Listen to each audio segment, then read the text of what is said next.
La 14e édition d'une semaine pour un emploi débute jeudi. Au programme 15 rendez-vous sur l'ensemble du département, une centaine d'entreprises mobilisées et plus de 900 postes à pourvoir. Laurent Wauquiez en visite sur le chantier du Lyon-Turin à l'invitation de son homologue du Piémont. Le président d'Auvergne-Rhône-Alpes en a profité pour annoncer une collaboration sur l'hydrogène. Et puis l'orage est venu jouer les troubles faits mardi soir lors du match de Ligue Magnus entre Grenoble et Briançon. Une panne d'électricité qui a finalement profité aux brûleurs qui s'imposent 9-5. Bonsoir à tous, bienvenue dans ce JT du mercredi 2 octobre 2019, toutes les heures à partir de 18h. L'essentiel de l'actualité du Grand Grenoble en moins de 10 minutes. Le tribunal administratif de Grenoble suspend l'arrêté antipesticide du maire de Souf dans la Drôme qui prévoyait l'interdiction d'utiliser des produits phytosanitaires à moins de 150 mètres des habitations. Dans leur décision ce mercredi matin, les juges ont suivi le préfet pour qui le maire n'était pas compétent.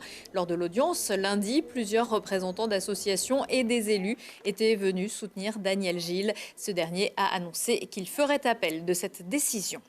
La justice et ses mystères à découvrir jeudi soir au Palais de justice de Grenoble à l'occasion de la Nuit de la justice qui succède à la Nuit du droit l'an dernier.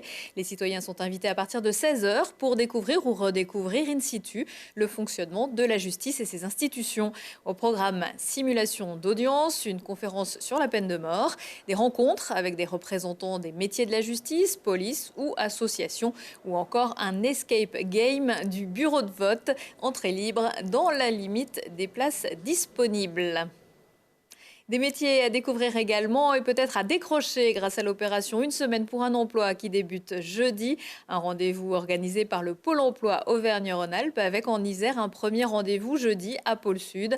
Après le forum 2018, 40% des entreprises qui y ont participé ont reconnu avoir retenu un candidat qu'elles n'auraient pas sélectionné sur CV. C'est dire si ces rencontres sont essentielles.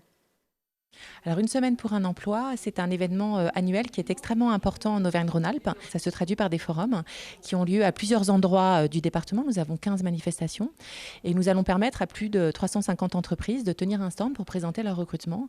Et aujourd'hui, nous avons déjà près de 1800 offres qui sont à disposition des demandeurs d'emploi. Vous avez tout type de postes. Donc vous allez avoir des choses sur l'industrie, sur les services, le bâtiment, les travaux publics. Vous avez le transport logistique. Vous avez une spécificité sur Grenoble concernant le numérique et les emplois de l'informatique. Vous en avez sur la logistique, par exemple, du côté de Villefontaine. Donc vous avez l'ensemble des secteurs qui est représenté et des entreprises également d'intérim qui se mobilisent, qui elles aussi vont recruter pour plusieurs entreprises et pour plusieurs secteurs d'activité. Et en Isère, le taux de chômage s'établit à 7,1%. C'est inférieur à la moyenne nationale et même régionale. Le Lyon-Turin est sur les rails. En tout cas, les travaux qui doivent permettre la liaison ferroviaire se poursuivent. Selon un sondage BVA réalisé récemment pour Telt, le maître d'ouvrage du Lyon-Turin, 90% des Français y seraient favorables et estiment qu'il permettra de lutter contre la pollution de l'air. C'est le cas évidemment du président de la région Auvergne-Rhône-Alpes, Laurent Wauquiez, en visite il y a quelques jours sur le site. C'est un reportage de nos confrères de TV8 Mont-Blanc. C'est une rencontre que l'on peut qualifier d'historique. Alberto Cirio, président de la région du Piémont, reçoit son homologue d'Auvergne-Rhône-Alpes, Laurent Wauquiez, soit les deux territoires les plus concernés par le Lyon-Turin. Longtemps considéré comme un sujet sensible en Italie, le Lyon-Turin est désormais acté, comme l'a annoncé Giuseppe Conte, le président du Conseil des ministres. La TAV si fa, la TAV si réalise. Cette fois, c'est officiel, le Lyon-Turin va voir le jour. Et pour nous, Piémontais, c'est une excellente nouvelle. Notre région va devenir un véritable corridor méditerranéen. De Lisbonne à Kiev ou de Gênes à Rotterdam, tous les chemins passeront par le Piémont.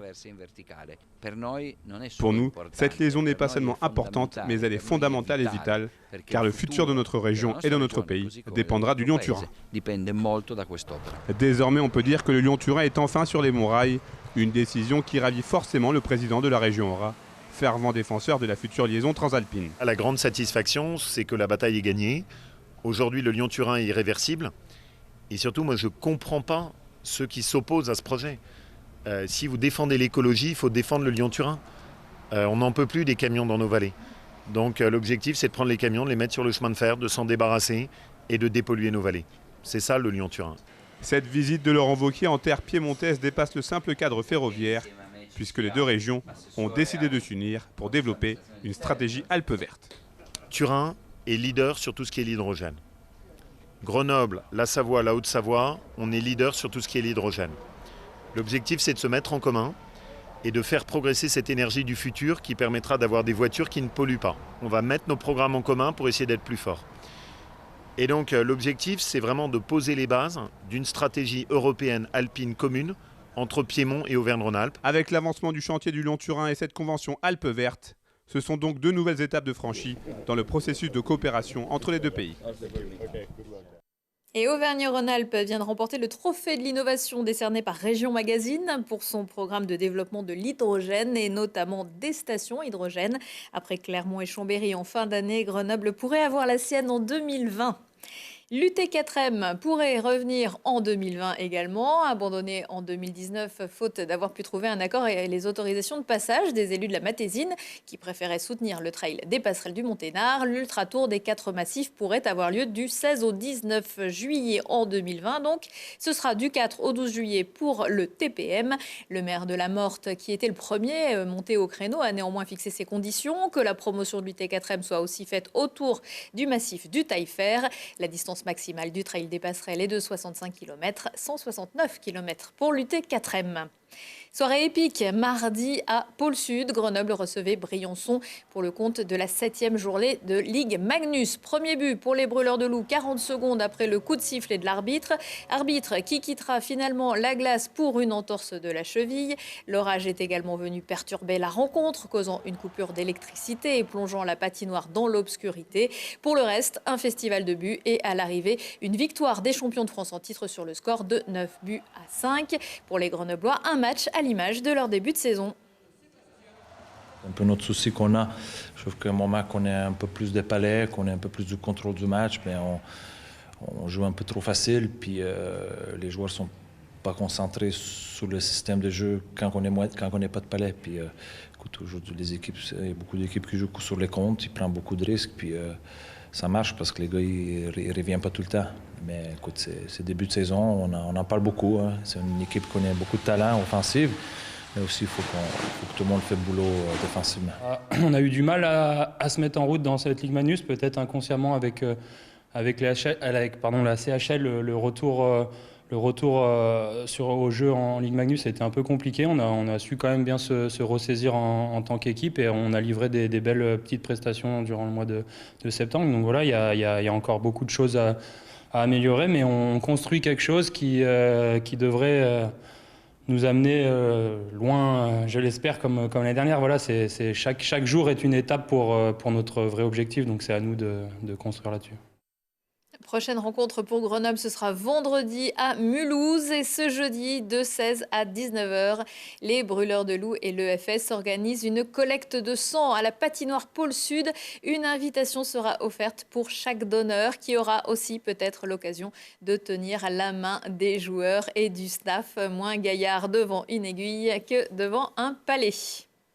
Les sportifs sont généreux. Le week-end dernier se déroulait également au golfe de Bresson le 8e trophée René Saby, du nom de l'épouse du pilote décédé d'une tumeur au cerveau en 2011. Pour la première année, il était complété par un cross le samedi matin. 3 journées pour récolter des fonds pour l'association Espoir Isère contre le cancer et pour lesquelles les amateurs de petites balles blanches et désormais de cross se pressent nombreux.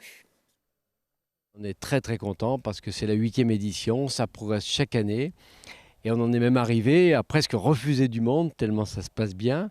On rajoute des journées chaque année. Avant, on avait fait sur une journée, après sur 2. Maintenant, on est sur 3. On fait pratiquement le plein. L'année dernière, on avait fait plus de 45 000 € de recettes, ce qui est assez exceptionnel pour ce genre d'événement. Et j'espère que cette année, on va battre des records aussi. On apprécie, il y a de la générosité dans la région, il y a beaucoup de prise de conscience parce que tout le monde est malheureusement touché par le cancer. Pour le golf, on est carrément la compétition la plus importante maintenant sur la saison. Donc on a 260 participants sur 3 jours. Et cette année, donc pour une première pour le cross, on a dépassé les 150 coureurs, ce qui est encourageant pour l'avenir. Non, on a fait une première qui est pleine de promesses. Prochain rendez-vous avec l'actu dans 1 heure et en replay sur télégrenoble.net. On se quitte en musique avec les chants pour la paix de 150 enfants des écoles de la Villeneuve de Grenoble. C'était ce matin dans le cadre de la semaine d'action pour les non-violences. Et je vous souhaite à tous une très belle soirée.